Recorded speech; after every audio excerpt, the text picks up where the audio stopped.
20 years ago, Sony released the Vaio UX.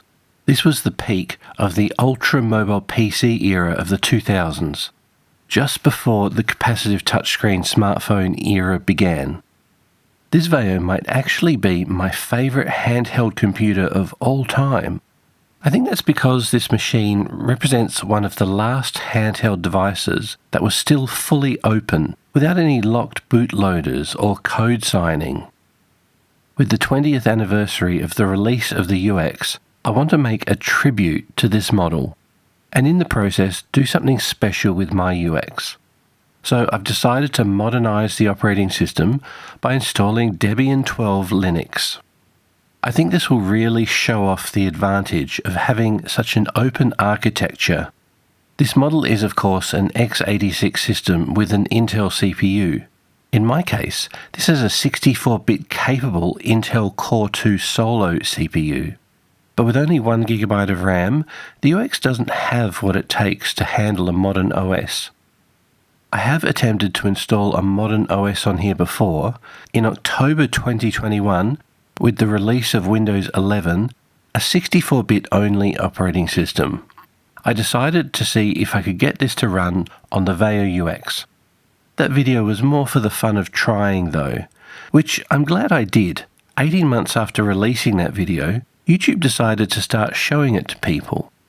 And then from April 2023 onwards, that video started getting thousands of views, even tens of thousands. I remain so grateful that still today people continue to enjoy the videos I make on this channel. Windows 11 was brand new and interesting to see running on here.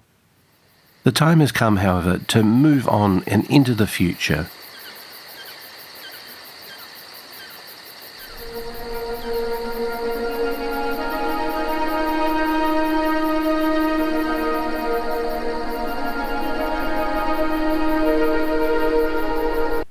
That looks like it's working. I've decided to go lightly with that limited 1GB of RAM. Even though I know this machine could run the 64-bit version of Debian, I've decided to install Debian 12, specifically the 32-bit version. Over the years, when experimenting with Linux installs on older hardware, I've asked for suggestions, and I appreciate the many comments I've received on this. For the desktop environment, I've decided to install the XFCE window manager. To make the load even lighter, I've turned off many appearance effects. This is now an even more plain window manager, but wow, is it fast and snappy. The kernel and desktop take up about half the available RAM, leaving about 500 or 600 megabytes free for applications. I've also installed the ZRAM service to conserve available RAM even further. I must say, this system runs great. It does slow down on heavier applications, but with lighter software packages, this really zips along. I continue to have struggles with the touchscreen calibration though. Even after installing X Input Calibrator and doing the calibration, the touch interface doesn't seem to line up with the pointer. I'm not really sure what's going on here, though for the moment I'm still using the mouse during testing and setup, so this is not a problem yet. But I will need to look into that. The overall result is the UX remains a highly capable machine in 2026 for certain tasks. But here with the Vaio UX running Debian 12, I can finally do something I've wanted to do for a long time. Run some 2000s era Linux demo scene demos and see them performing firsthand on real hardware.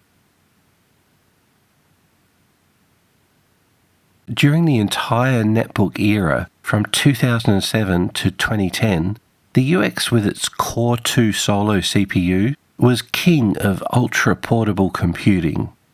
And it wasn't until 2010 that Intel brought out an Atom CPU that could beat the UX's Core 2 Solo in single-threaded performance.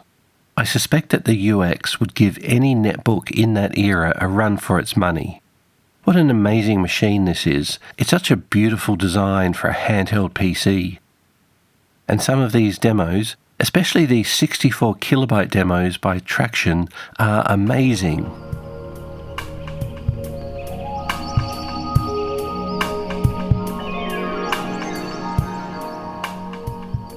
One of the reasons I love exploring older technologies is I get to see how much I've changed over time.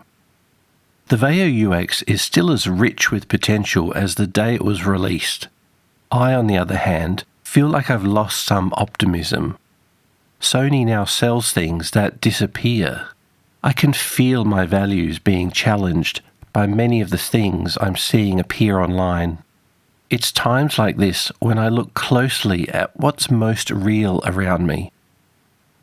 This is a tribute to the Sony Vaio UX, as it helps to ground me while I've been exploring ideas of who I am and what really matters with our technologies of today.